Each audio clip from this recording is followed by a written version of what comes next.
Okay guys, back for another cast on the druid. So I'm back at pretty much where I logged out in Felstone Field. And what I've been doing since last is just pretty much empty some of the trash sort of from my bags. And I replenished mana and stuff. And that's pretty much it. And then I actually found out that some of the goodies that the Argent Dawn are selling out here, I can just show you after this episode, but this is just going to be another of those grindy episodes because I'm in the mood for it really, and yeah, I can't say why. It's not always that I want to feel like grinding for an hour or so. But one thing I did forget to tell you last was that I started at 300 Argent Dawn reputation and I'm currently at 900, so in an hour I grinded 600 reputation. That's not a lot, but it's okay, it's some. To that story should be included that I didn't hand in any of the stuff that I actually got as drops. But without further ado, I think I'm just gonna go for it. We got the jabbering dude here.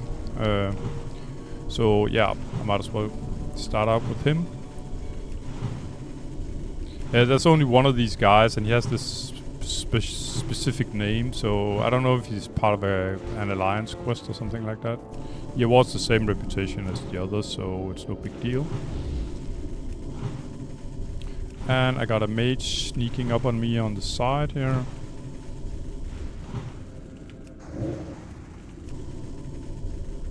Not quite though.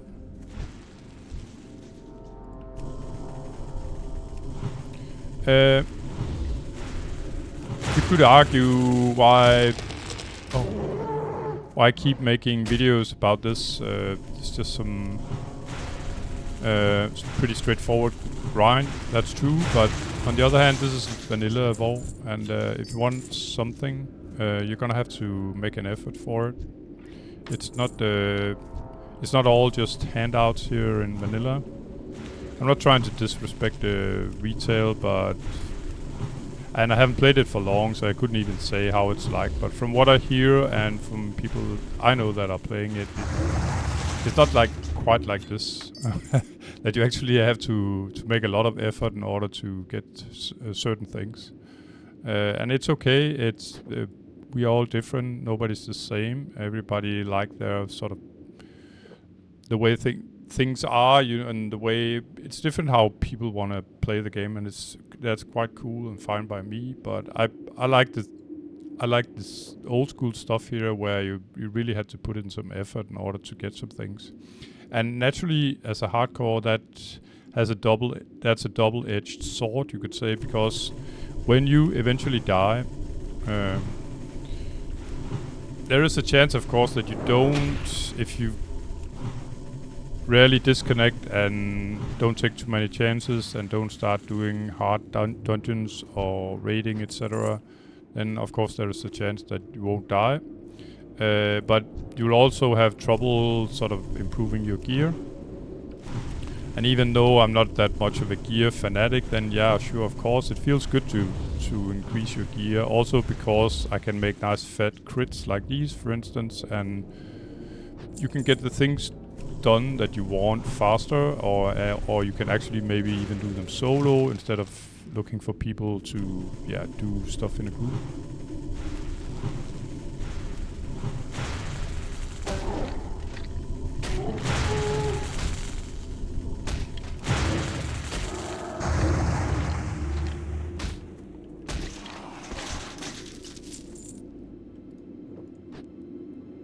So whenever I'm in this mood, I just want to chill for an hour, and I'm using my intellect here as my intellect buff here as a timer, you could say. Then I should definitely use it, because that's definitely not always the case that I feel like in a grindy mood. And I think the reason why I'm in a grindy mood is that I've just been out doing some physical work for a couple of hours in the hot sun. And I just feel like cooling down. I'm sitting down in my gaming a bit down here in my basement, so an hour of cooling off and having some cold water, that's just what I need. Oh, and I forgot chicken. Always, I should have my chicken up. There we go.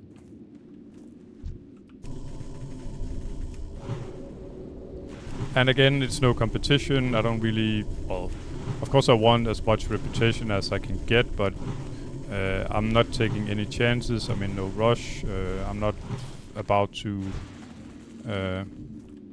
try to reach some kind of train or something like that. I'm just, you know, this is just the chili grind.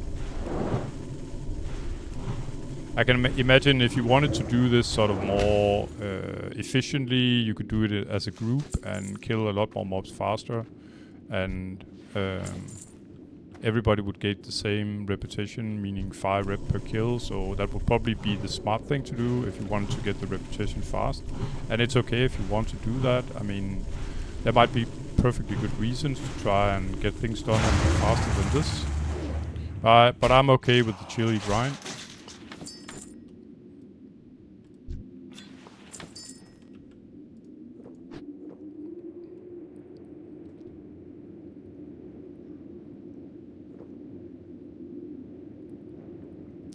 And we will just have to see in the end when exactly that I cannot get reputation from the regular mobs out here in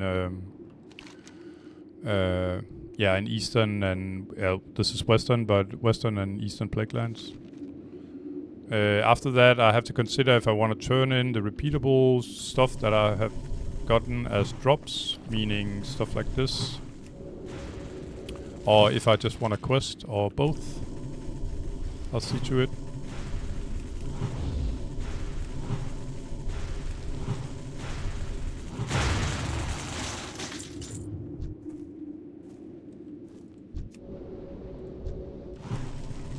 I seem to recall this was a double pull, but that's one good thing about grinding the same spot, is you instinctively know how sort of the mobs are hanging out together, you could say.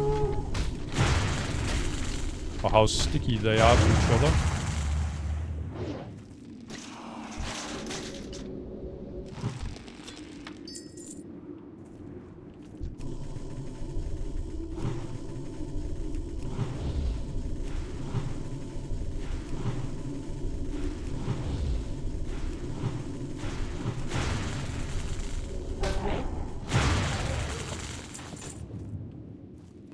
And I can imagine some of the players that are in the top. Oh, actually, I don't want to root this guy. In the top guild here, the people that are actually sort of raiding Nax and stuff, they will probably just farm the reputation simply by running the Schoolmans and Stratholm over and over.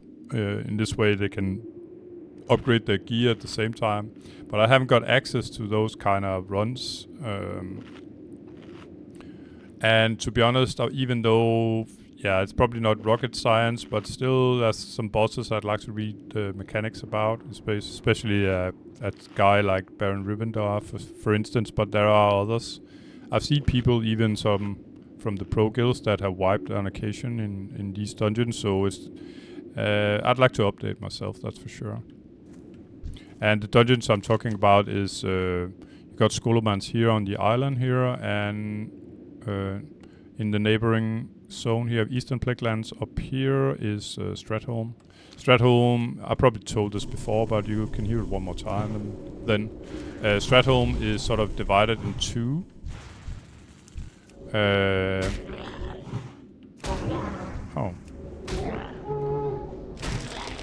There's a living side and an undead side.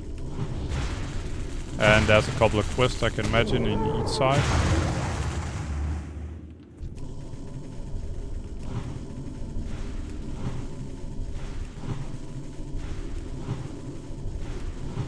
And the reason why I'm not using Moonfire again is because usually there's a larger possibility. It costs a lot of mana, it's 341, so I can cast 2 Wrath for 1 Moonfire.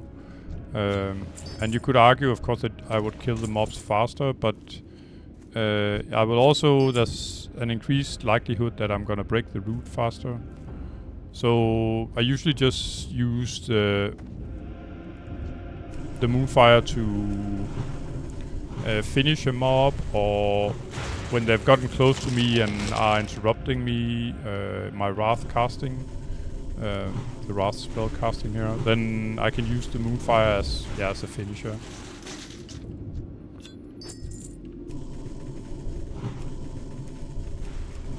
If it's a mob with a lot of hit points, it's a different story, of course. Let's say it was some kind of dungeon boss, then I want to keep up the Moonfire at all times, just to increase my damage. Say like a boss in Sunken Temple or something like that. So it's Moonfire is very situational to me, sort of. Also, when I get hit by Frostbolt like now, then I could use the Moonfire as you saw. Because I know I'm gonna get interrupted in my Wrath spell, then I might as well use that sort of downtime I have from being interrupted in my spellcasting to just cast a Moonfire. I won't be interrupted there as Moonfire is instant, whereas Wrath has 1.5 second cast time. With my talent tree anyway. I think it's the very first one here, Improved Wrath, where I reduced the casting time from 2 seconds to 1.5 by using 5 talent points there.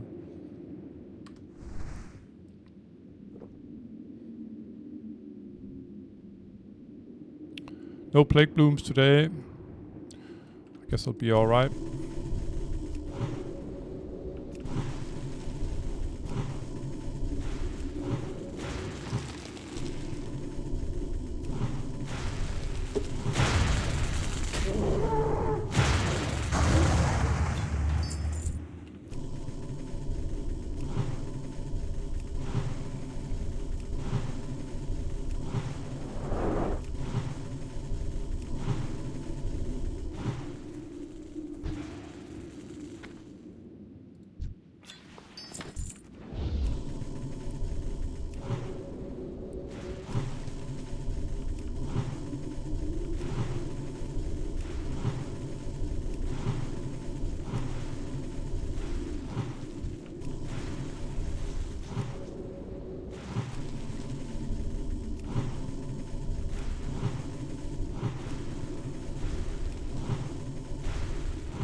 Just thinking about what the logo is on the boxes here.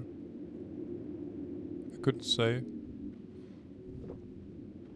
If it's just, you know, yeah, some kind of farmer logo with it looks like, I don't know, wheat or some kind of grain. But it could be, I don't know, it could even be sort of Argent Dawn's logo. I have no idea.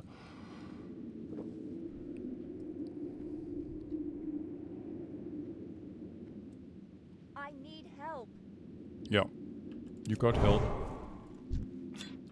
I've completed the quest inside a couple of episodes back, I think. But obviously the NPC is triggered by your vicinity of the building here.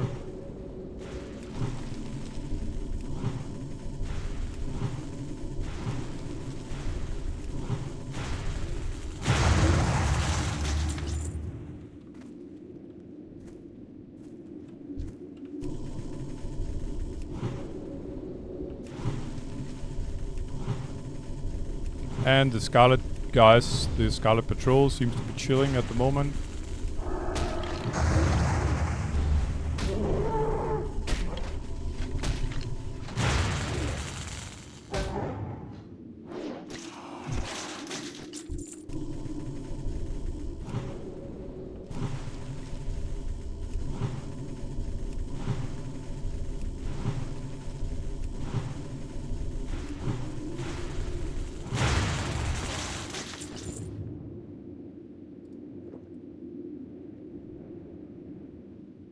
So yeah, I can definitely not complain about the respawn rate. The double pull there is back, and that means that the other guys here, they're gonna be respawning really soon as well.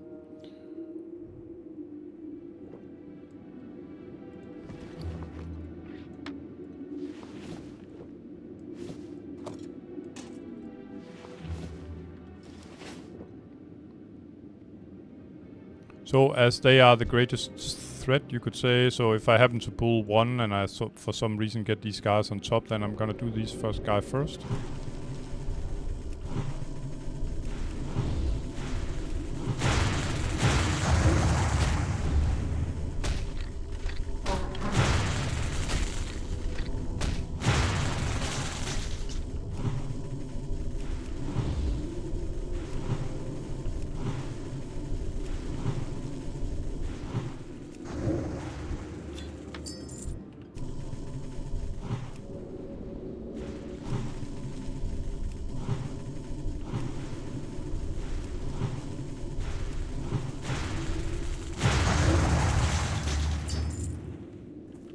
But I seem the episode, I think it was the last one, the one before, I don't quite remember, but the episode where I was in, just gonna drink here, at the Dawson's Tier farm, where I had to slay some zombies that were somewhat a bit higher level than these guys here. I think it doesn't feel like that the drops, the bone fragments, the minion Scorchstone, and the Osseous agitators were that bountiful and dropping, but I might be wrong, or it could simply because I kill these guys faster, so I get more drops, I could say.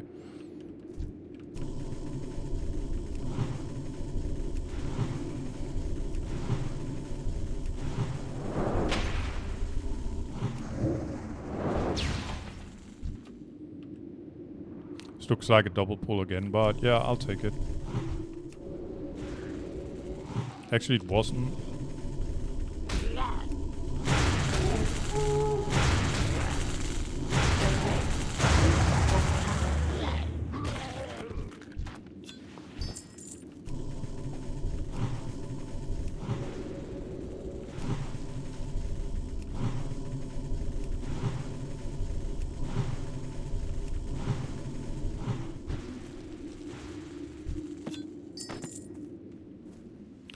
And yeah, I got a Libram. Long story about these Librams, but they can be sort of combined with other. They can drop from various mobs all over the world, but from a certain level. I can imagine that your mob has to be at least level 50. They can be turned in. I think it's in the dungeon that I haven't sort of reached yet, you could say, in Feralis. Diamol. In one of the wings there, I think. Yeah. Combined with a lot of other stuff, you can hand them in, and then they can sort of enhance your gear a little bit. Typically, like, say, plus 8 intellect or agility or whatever you want. Not this particular, I think this one is plus mana, but I'm not 100% sure, and some will be a plus hit points and stuff. I'll hide it for now and show you eventually what they're used for and how they're done.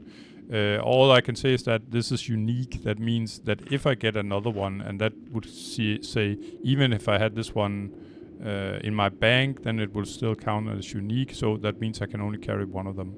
I've actually tried once on my priest that I had 2 drop pretty short after each other, which is pretty crazy because it's a low drop.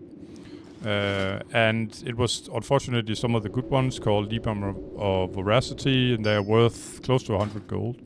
But I couldn't get to a bank and back to the mob before the loot would be expired. So there was really nothing I could do about it. All I could say was lesson learned. If you get one of the valuable Librams, that's Libram of Voracity, then go send it to some other character. Don't have it. You can.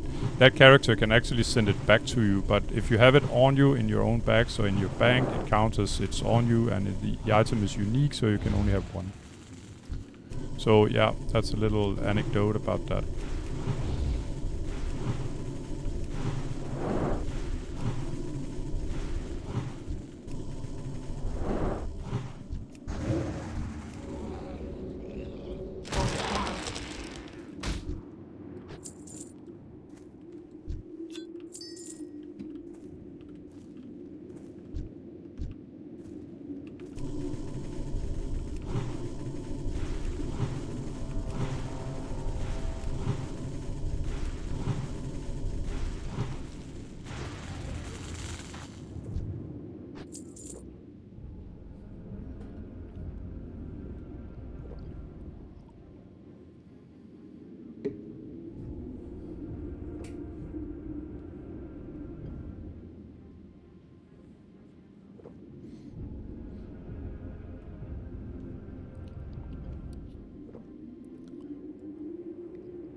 Yeah, it's just something I got to think about. There's a guy in on Horde side. I better start there. There are sort of three main guilds, you could say. Actually, there are four, and these four guilds have sort of been combined in the guild chat. So as you can see here, we got a guy called Herbalizer. He's in the same guild as I in Victory and Death, and the reason why I can see that because it doesn't say anything after his name. So the guy Herbalizer here, I don't know him, but he says 35 plus outside. Yeah, bloody hot. Yeah, I know what he's talking about. Just been so. It's somewhere where he is, just as I figured out when I was out a couple of hours before. But he's in the same guild as I, Victory and Death, and it's just a leveling guild. There's nothing special about it. Next to him is a guy, Old Gun here. He's saying, yeah, it's hot. And he's from Classic Hardcore. It's another leveling guild, nothing special about it either. They both have about 1,000 members. How active the members are, I have no idea. I think it's... Sometimes there's the big cleaning where some of them will be sort of, rooted out, you could say. But, but they are close to 1,000 members, both of them, and with various sort of activity. And then we got another guild here called PTV, means Path to Victory. It's sort of the apprentice guild for the main raiding guild on the server, which is Victory.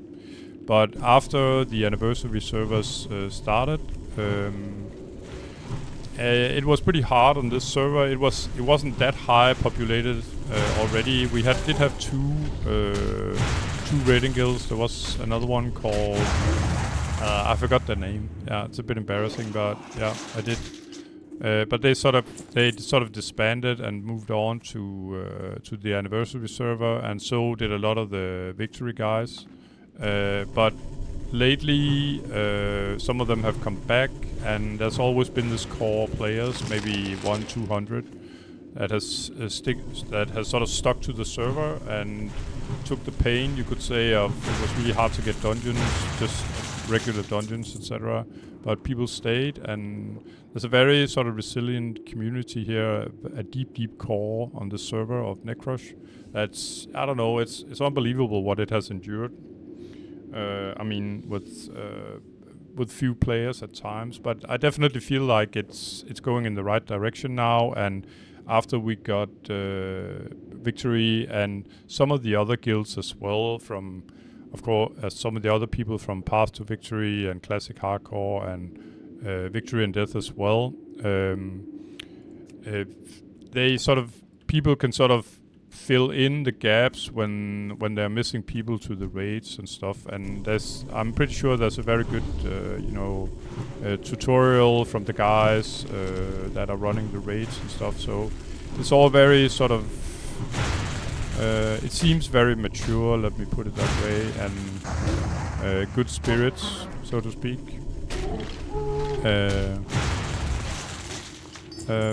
So I only got positive to say really about the server. It's very pleasant people, at least like 99% of them.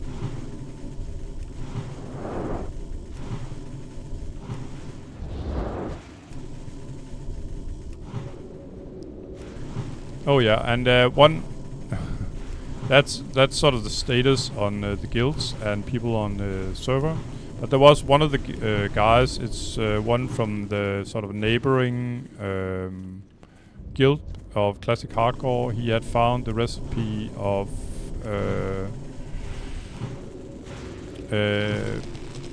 for the petrification flasks, and there are different opinions about those flasks, because some think they should be sort of illegal, they're not part of hardcore, but to be honest, I don't feel that way. If they're in the game and Blizzard put them in the game and it's not a bug, then yeah, by all means use them. But what happens is I'm not wearing any on me, and I'm not going to do that, at least not until I start to run dungeons or raids or stuff where I'm not 100% in control myself of the situation, you could say.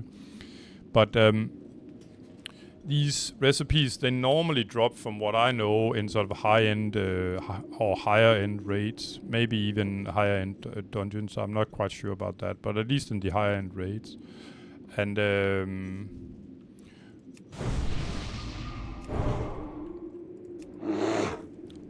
yeah, I know. I remember I saw one of the.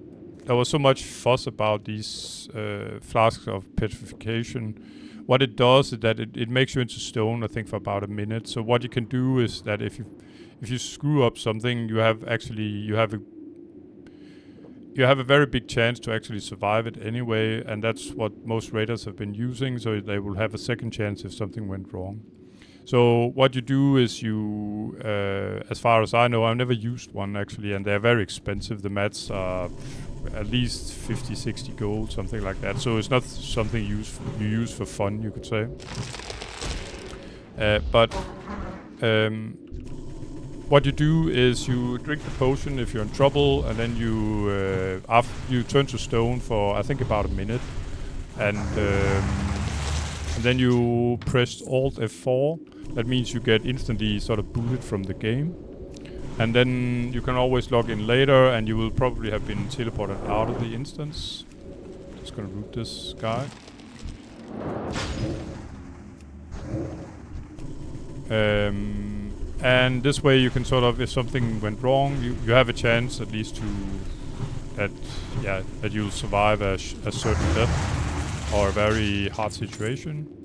I have seen it sometimes go wrong, meaning that they thought they had pressed petrification potion and then Alt F4 afterwards, but for some reason it didn't work, and then they got killed by whatever they were trying to escape from. Anyway, so I'm not, as I haven't tried it myself, I can't really 100% say how the mechanics work. But I've seen people talk about that sometimes it just doesn't work. But I think that's the rarity. The majority of times it will work just fine. And I can imagine that you can make a macro where you drink it and then Alt F4 right after. Yeah, but like I said, it's a very, very rare drop, the recipe. And it's from, actually I thought it was from raids only, but it seems apparently it can drop in the world as well as an extremely low drop rate. And one of the guys in one of the other guilds, he actually had it drop for him from a mob in, I think in Felwood.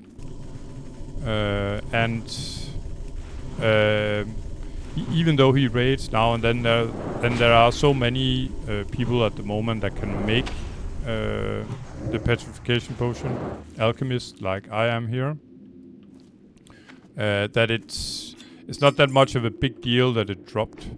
The only thing is that there's a very limited chance, as for a person like me that doesn't raid or do dungeons, to actually get my hands on a recipe like that. I could also ask myself, do I really want the recipe? Because if I use it and I die, then it's got to be a lot of gold down the drain.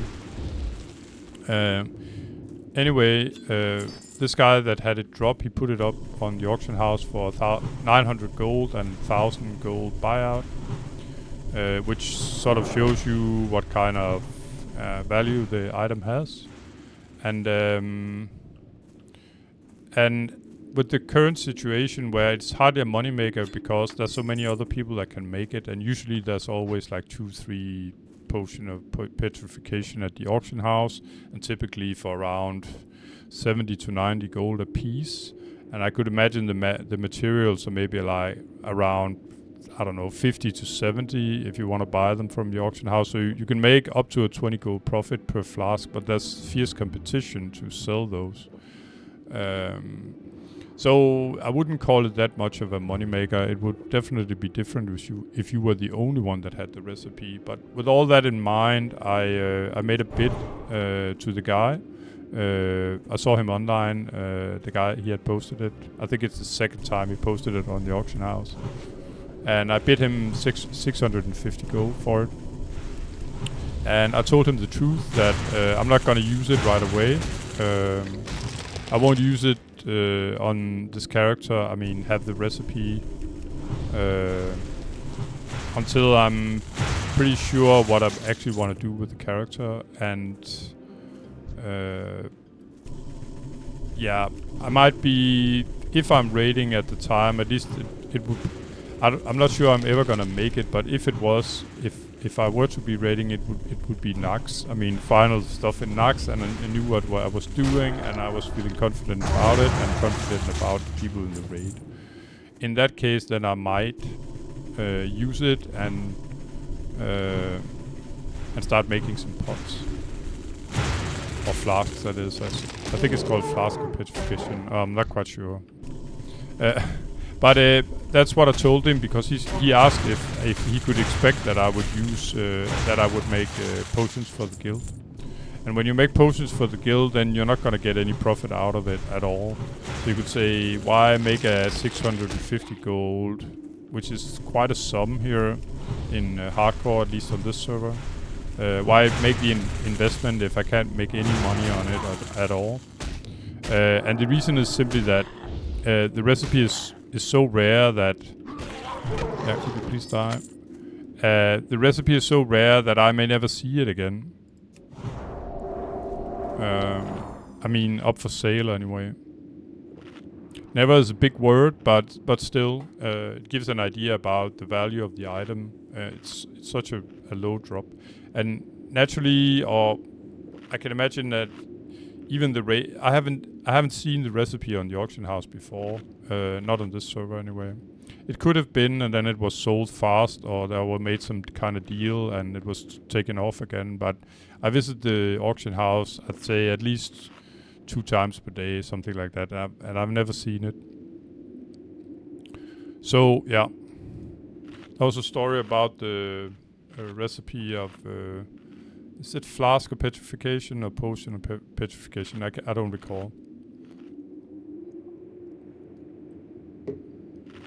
So he said, all in all, by the way, the guy that had it, that it sounded good to him that I would sort of keep it, and I told him that I wouldn't try and resell it and make a profit on it, and I won't. I'll just keep it for Black Blossom for when I feel the moment is right, and that's not now. Not when I have a lot of dungeons and some raids to go through before I sort of feel more confident that I can use it. So I'm just gonna root the other guy, the one with full hit points, and then face tank this guy.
What does make the recipe interesting though is that I can grind all the materials for it myself, so I'm not dependent on some other high-end profession or recipe that I don't have, etc. I can grind all the materials for the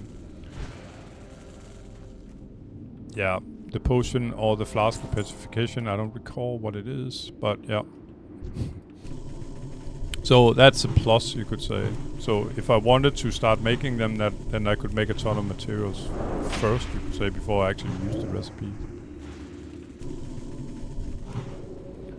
And I don't want to sort of being afraid to play my character because I have such a valuable recipe on me. It's not worth it.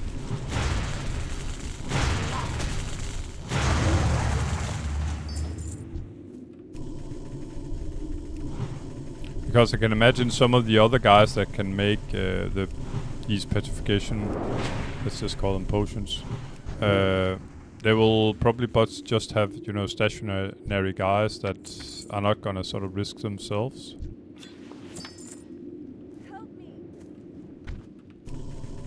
That would be a smart thing to do for sure. I'm gonna be low on mana here, yeah.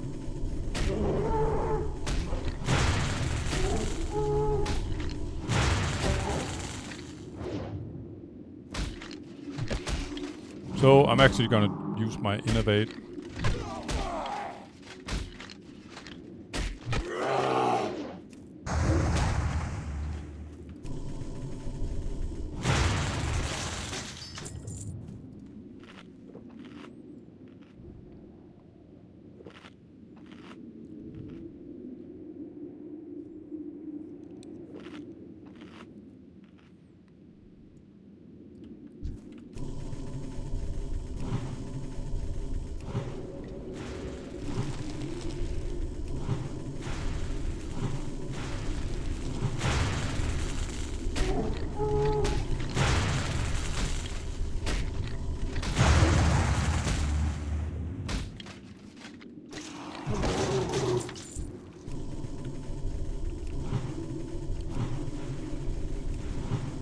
And there is a chance, of course, that the guy is going to change his mind, the guy who wants to sell it, or the recipe actually sells for 900 or 1,000 gold.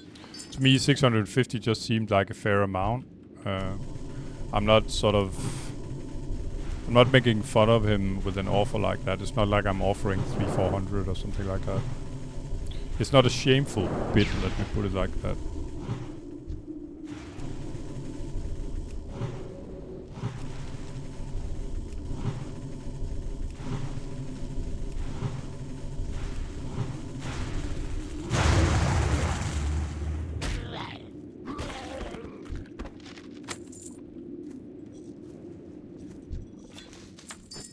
And there was another gift of Arthur's, another talking about alchemy recipe. I have it already. I bought it for the auction house a while back.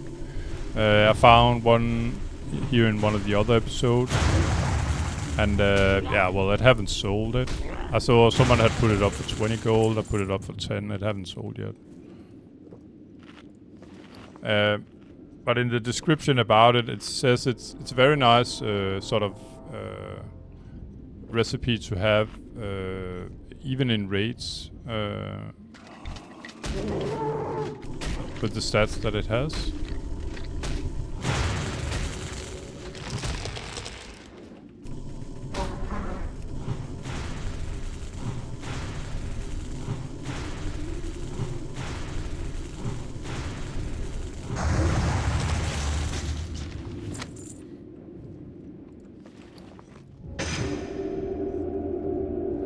So it increase resistance to shadow by 10, that's fine, but it's more like if an enemy strikes the imbiber, I don't know, the guy who has this potion on him, then there's a 30% chance of being inflicted with a disease that increases their damage taken by 8 for 3 minutes. If you have a lot of melee characters beating up that character after, it will be a substantial amount of extra damage that the boss will take. So it's not completely useless, but yeah, if people want to pay 20 gold for that, I don't think so. Not with the current server economy anyway. 20 gold is, well, everything is relative. For a new player, it's a ton of money. For a guy who's been playing on the server for a year or two, it's not so that much, but it's still an amount to be reckoned with.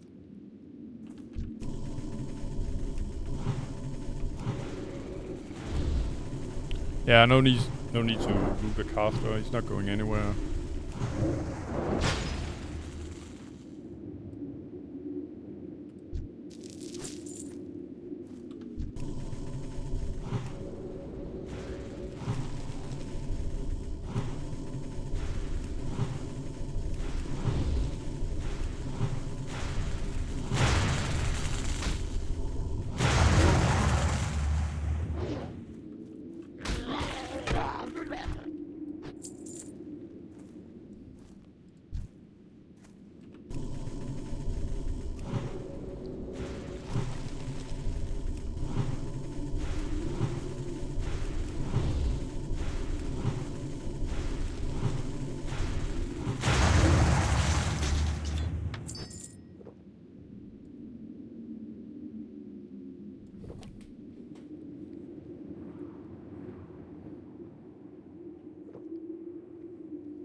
And I think about 6 months ago or something like that,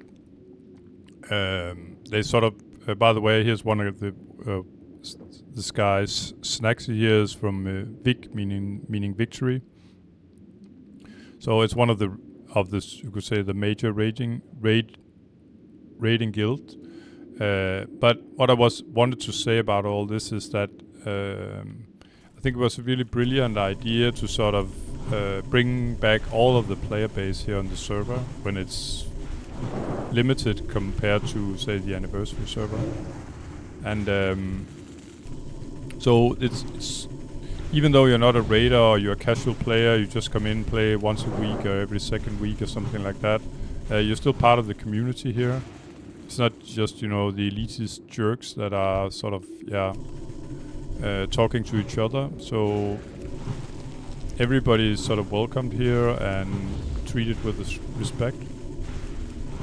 I think that's very nice. Which again is a testimony to, that the server is very well functioning, I think, and there's room for everybody. People, like I said, that just want to be casuals, or people that are hardcore raiders, or what in the old days were called elitist jerks. But I don't think the people from Victory that I've met, they've all been very, very nice people, very. Just from time to time I've been doing, say, on some of my other characters, I've been doing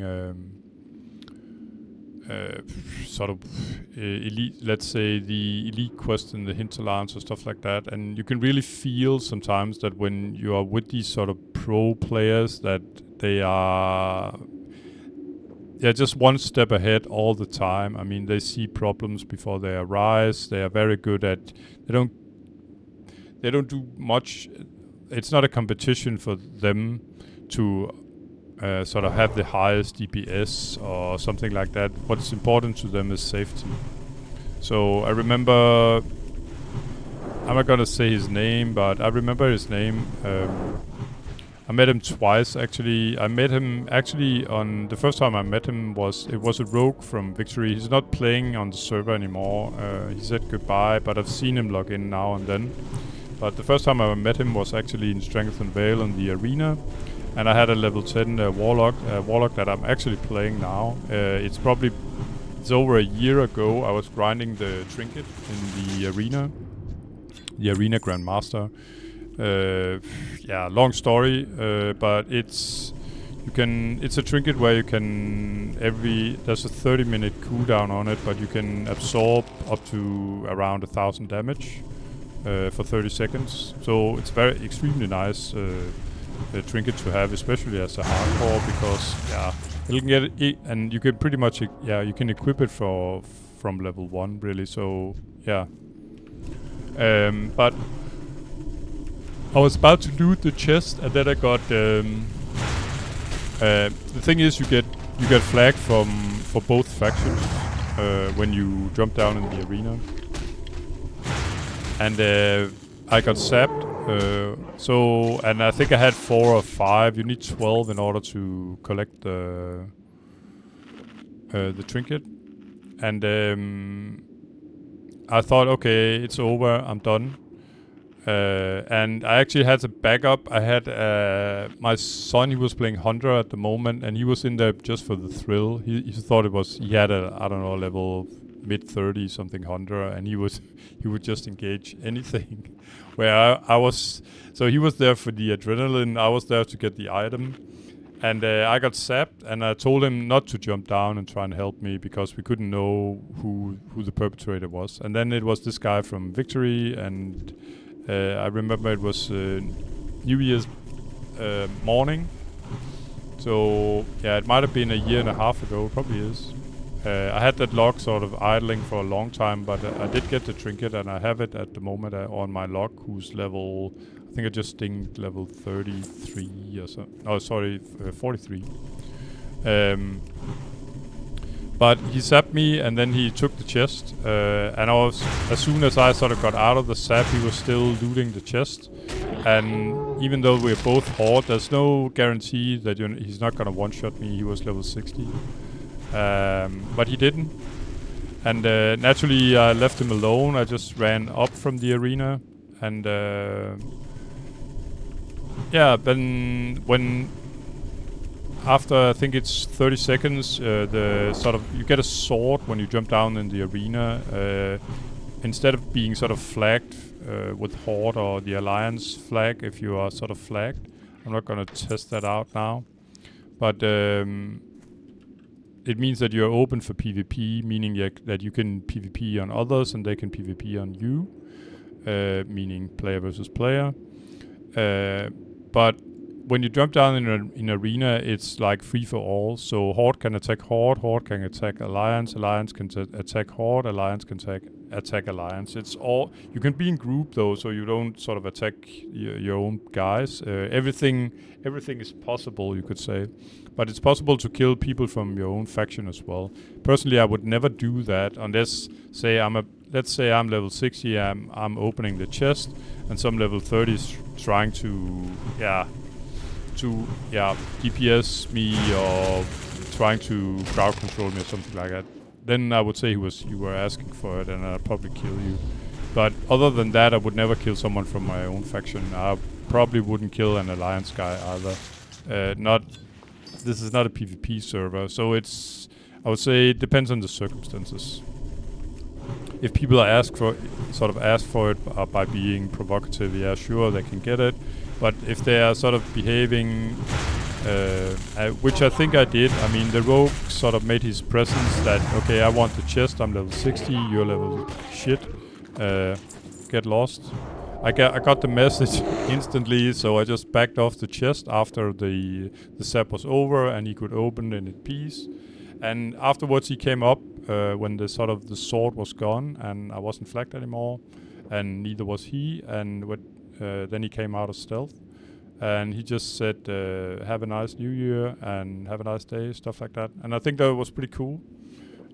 Nice courtesy instead of just being an asshole and then just one-shot me. There was no reason to do that.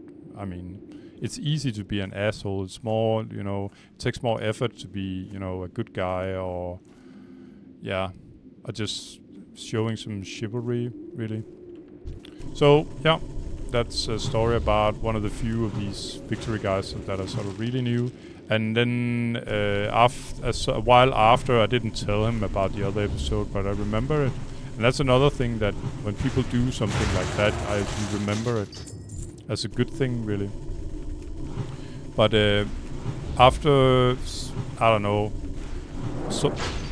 sometime after, a month after, my priest, I have a 60 shadow priest as well. Back when she was, I don't know, around level 50 or something like that, I was doing the elite quests in Hinterland, and he was with me. And I noticed, because I knew him from that episode in the arena, that he was a nice guy, and he was very, caring about the safety of all. So he was constantly, running around, sapping and crowd controlling stuff, so that the run was pretty easy and never sort of got out of hand. And to my gut feeling, that's just it's a good sign of a player that's sort of a pro, you could say, in a good way, not an elitist jerk, but someone that's extremely aware of everything and deals with problems almost before they arise, etc. That's the point of the whole story, really. So shout out to that rogue. You have not been forgotten, not by me anyway.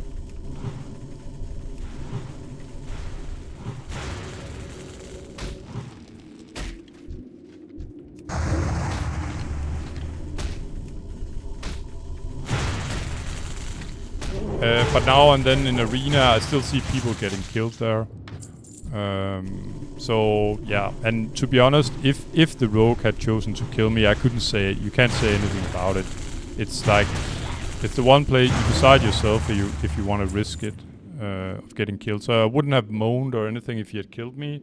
I would have thought, yeah, okay, dude, you could have zapped me, and I would get the hint. But on the other hand, he don't know if I got a 60 rogue on my team that's trying to back me up, so that when he makes himself vulnerable, then he will be attacked, you know.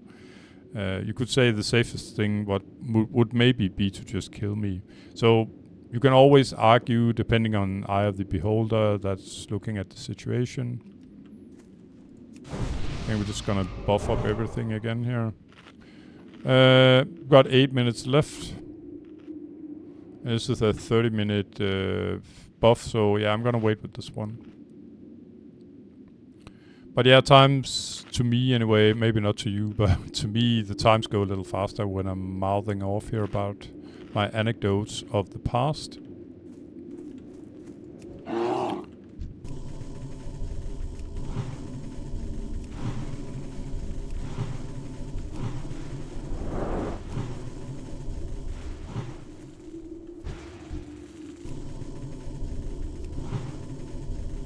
I think this was a double pull, yeah.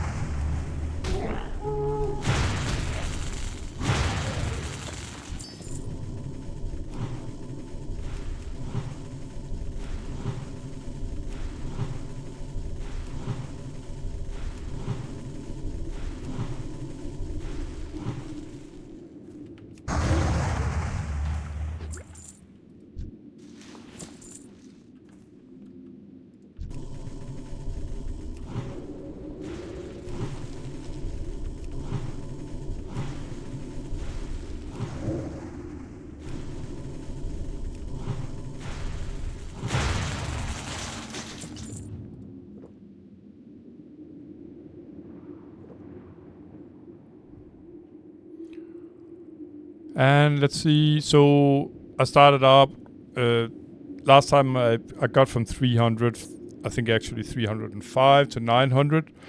So about 600 reputation earned, and that means I had 900 when I started here. I'm currently at 1410, meaning that I've gained 510. So with 6 minutes left, it seems like the average for me anyway is about 600 reputation.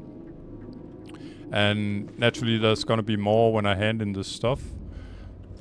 But I'm gonna wait with it until I cannot sort of squeeze any more reputation out of just killing the regular mobs.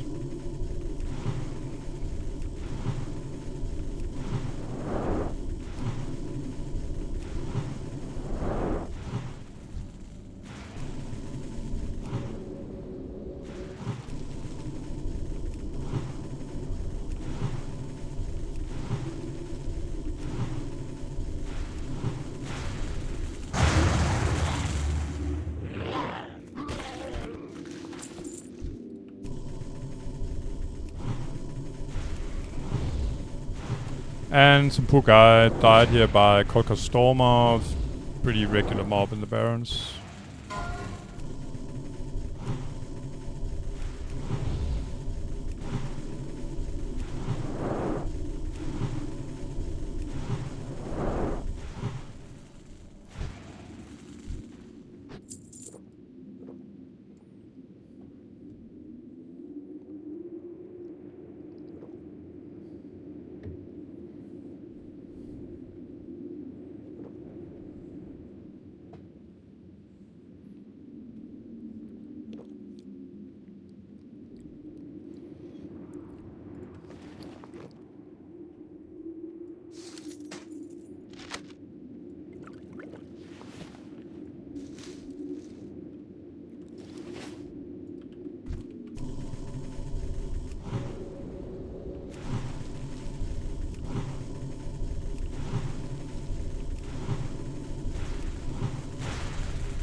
And like I say, I prefer not to use my Innovate with the heavy mana regeneration until I'm in a tight spot. Meaning usually if I screw up and sort of pulled something and was not aware that I was almost out of mana.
And about a minute to go.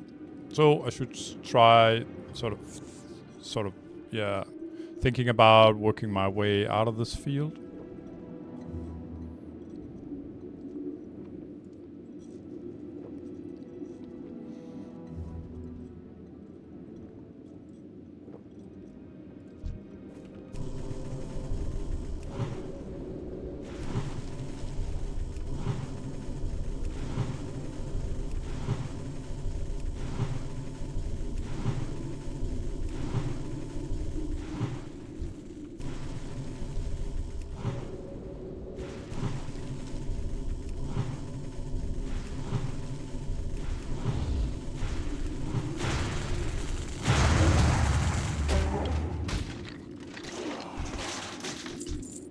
And last mob of the day is gonna be this guy.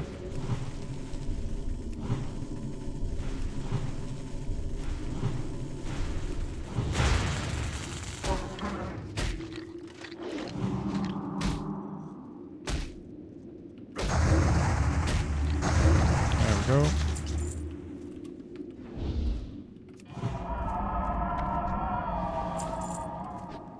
So that was an hour of grinding, guys, and let's see what did this net. Let's be large on ourselves and call it 1500. So I went from 900 to 1500. So again, 600 reputation from the pure grind. If you divide that with it's 5 reputation per mob, that would be 120 mobs I've killed. And 60 minutes, that's 2 mobs per minute. That makes sense with or seems fair with the downtime I have from drinking mana, which is quite a bit. So that's actually why I wanted to show you out here by the Argent Dawn that just from reaching friendly that I am now. Just gonna show you here. I'm 1480 out of 6000 friendly now. But I can actually buy some very nice stuff out here. Buy the quartermaster here, Hasana. Don't be shy. And I think I showed you last the time before that, but I didn't read the full text here. So it restores 2148 health. That's really nice. But it also restores 410 mana over 30 seconds. And what I'm currently using is 2934 over 30 seconds. So that means I can restore almost 1500 additional mana. That's almost 50% extra at the same time. And that's really, really huge. So on the downside, there's always upsides and downsides to stuff. Just gonna repair as well. Is that it's a little bit expensive. So 20 of these guys, meaning 4 times 5, will be 2 gold and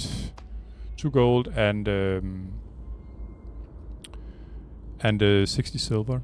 But if you weigh that in versus the downtime, then yeah, it looks pretty good.